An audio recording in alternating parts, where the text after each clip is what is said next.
Welcome to Apartment Market Dynamics from MPF Research. I'm Jay Parsons, and I'm with Greg Willett, the Vice President for Research and Analysis at MPF Research. And Greg, it's that time of year again, March Madness, and of course that refers not only to the college basketball tournament, but also to the time of year when the Bureau of Labor Statistics releases its revised job change numbers for the previous year. And so every year around this time, we learn that everything we thought happened in the past year probably didn't in a lot of different places. So Greg, first of all, what's up with these revisions? Why do we always see some big shifts? Well, Jay, those monthly employment stats that the Bureau of Labor Statistics puts out, they're based on regular surveys with some large employers out there in the marketplace. And inherently, just by definition, that excludes what happens with some of the small and medium-sized businesses. But once some year-end tax documents get filed, then the Bureau of Labor Statistics has a better handle on what happened in that smaller part of the employment picture. Greg, let's talk about 2010. How do the revisions from March look like this time of year? You know, in the big picture, Jay, they're really not quite as extreme as they are sometimes.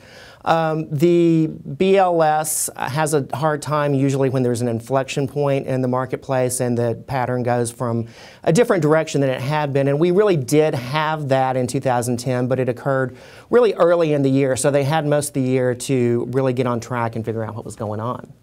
And let's take a look at the specific markets, starting with the areas that saw the biggest downward revisions in 2010. And here's a list. You'll see a few surprises starting at the top of the list, Washington, D.C. Initially, the BLS had 57,500 jobs gained last year, but that was revised down to just 25,000 jobs. Still a lot of jobs, but that knocks D.C. off the #1 spot for 2010 and puts it down a few spots to #4. Particularly sharp downward revisions in a few of the key discretionary spending categories like retail, trade, and also leisure hospitality services. And these are interesting results because in the apartment sector in D.C., we saw the revenues really plateau in the last few months of the year or so. And so with these job change numbers, when we look at that combined with the recent results in the apartment market, it might be cause to maybe downgrade the apartment market outlook for D.C. just a few notches. Now, of course, the overall outlook is still very positive, but we might need to tone down those revenue growth numbers just a little bit. A few other surprises on here. You see Baltimore, Minneapolis, Seattle, as with D.C. These downward revisions may suggest that these markets that saw big growth in their apartment sectors in 2010, perhaps those growth numbers aren't sustainable. And we'll see what will happen in 2011. And then there's the you knew it was too good to be true category, and that includes Phoenix and Orange County. The BLS's numbers were just too good to be true, and these new numbers look a lot more believable. And then one more for you, Virginia Beach, Norfolk. The revisions here actually help explain what happened in the apartment sector in 2010. This was a market that we saw toward the bottom of the national rankings for revenue growth in 2010, and it really wasn't clear why that happened until now.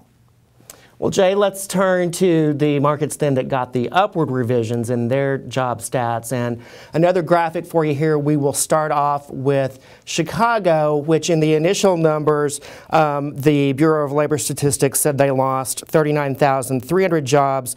The revised number is up to a gain of 23,800 jobs, so a revision of more than 63,000 jobs. That was the biggest change in any particular metro. Also, a big upgrade for Detroit, going on down the list. Houston, San Francisco, Nashville, Columbus, Dallas, Philadelphia all got upgrades there. In general, what I would say about these markets are they are ones that had a decent to pretty spectacular apartment revenue growth over the past year. And so the big picture story is just we've got the data now that really helps to explain that. But I do think that there are a couple of other big picture stories that come out in these numbers. And one of those would be the fact that suddenly we got a lot of love for the Midwest and some of the Rust Belt areas and markets that have pretty significant manufacturing bases. We have certainly seen some positive numbers in manufacturing as we're coming out of the recession. So those markets are looking considerably better. And then really the second big story, the big numbers for Texas. Jay, you were talking about DC drops down the list on these revised numbers. That means that Houston jumps into the #1 spot for overall performance in calendar 2010. Right on its heels is Dallas, and if you look at the rest of the Texas markets, some good employment numbers there as well. So a big story is just how far ahead of the pack the Texas markets are pulling at this point. And I guess another big story, you mentioned the Midwest. Detroit, when's the last time they gained jobs? Yeah, it has been 10 years since Detroit has actually had net job additions, so that's a great number for them, even though it's not a huge absolute growth. Wow. So Greg, when we look at these revisions, how is that going to impact our forecast going ahead for these markets? Well, some of the ones that had the biggest revisions, we probably will take another look at what we're expecting there. In particular, I would say Chicago and Houston.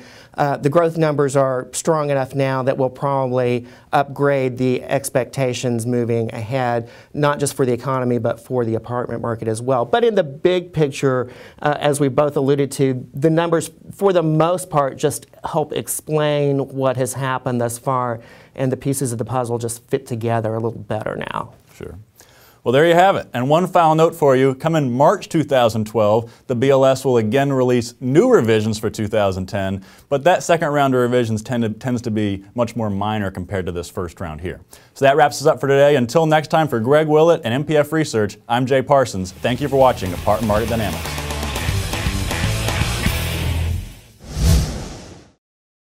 Want more? Go deeper with NPF Research's apartment market reports. From a national level, down to individual metros, to specific neighborhoods, NPF Research has been providing unparalleled apartment market intelligence to the multifamily industry for almost 5 decades. Learn more by contacting us at 877-284-4938 or visit www.npfresearch.com and click on Market Reports.